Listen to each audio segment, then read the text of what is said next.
power in this country is the power of the people, and that they don't have to do anything that's outside the bounds of the Constitution.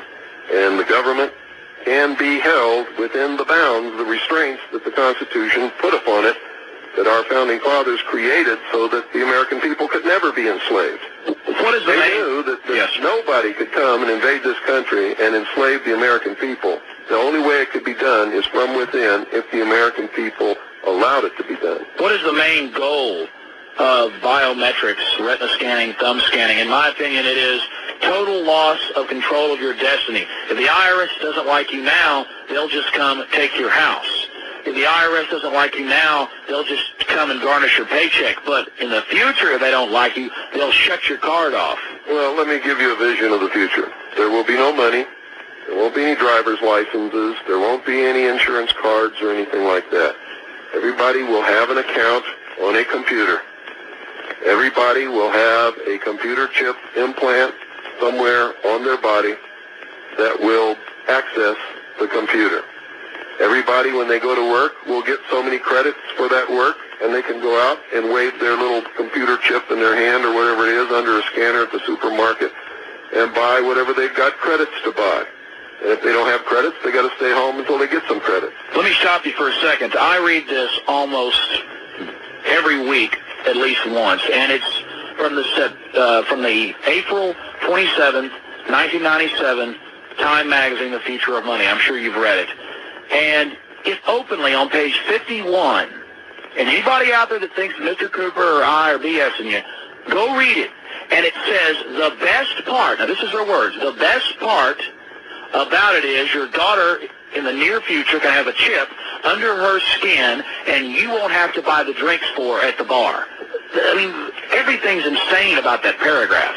And the whole 10-page article is about how great the smart card is and then the chip. And as we know, Time Magazine is a filthy, elitist propaganda rag. So I can't see how anybody would deny this. But I guess most people only see it as a convenience. What's insane about it is that the American people think that that would be convenient or that that would be good for them. It is the ultimate in-run goal to enslave the populace and to steal what's left that's not already stolen by the elite who are engineering and machinizing all of this stuff to make it come about. Now, the goal of a debt-based economy is not to get caught stealing. And that's what they're doing, stealing the wealth and the substance and the nation right out from under us. And that's the only end result that can come out of a debt-based economy. And the only way that they can't get caught is if the people allow them to go to a cashless system. Then they can never get caught. But if they don't go to a cashless system, eventually the economy will collapse and they're going to get caught. That's exactly it. And that's why they want to go to a cashless system, and that's why they ultimately have to. Anybody understands how this economy works and what the end result of a debt-based economy where the interest is never created or printed, and the way that it works. It's a fiat Ponzi scheme. That it's got to collapse, or they have to go to a totally cashless system in order that they don't get caught and are able to perpetuate the theft. So what you're saying is that we have a fiat Ponzi scheme, con game government, monetary system based on fractional reserve banking, and that the money machines are printing out of control. I talked to Congressman Ron Paul just a few weeks ago, and he said, yes, the Federal Reserve is printing 10% more money into the supply every 6 to 8 months. So this is creating this false prosperity, and the public just loves it. But meanwhile, they're just coaxing us in to this cashless society so the fairy tale can continue. That's exactly right. But talk a little bit about how you were at the top of Bill Clinton's FBI list.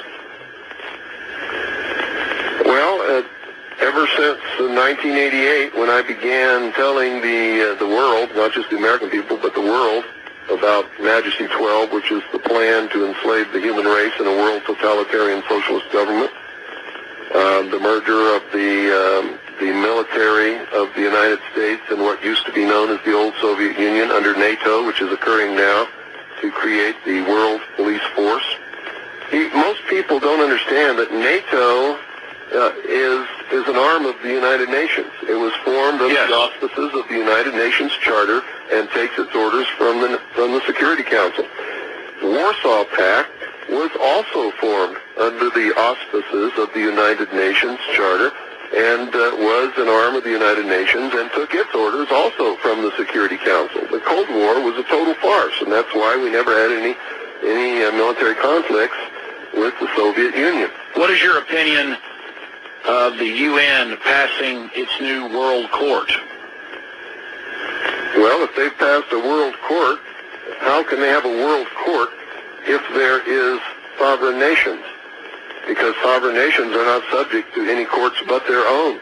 So how can they have a world court unless there's a world government to which sovereign nations have given up their sovereignty?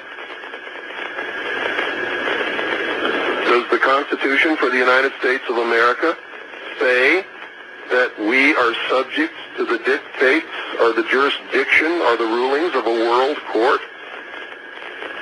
Does it say that anywhere in the Constitution? No, it doesn't. And when I watch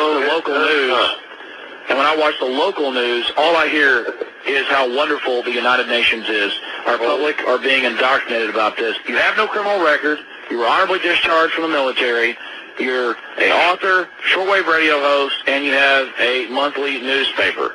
And suddenly they come out against you, the feds, and say that you cheat on your taxes from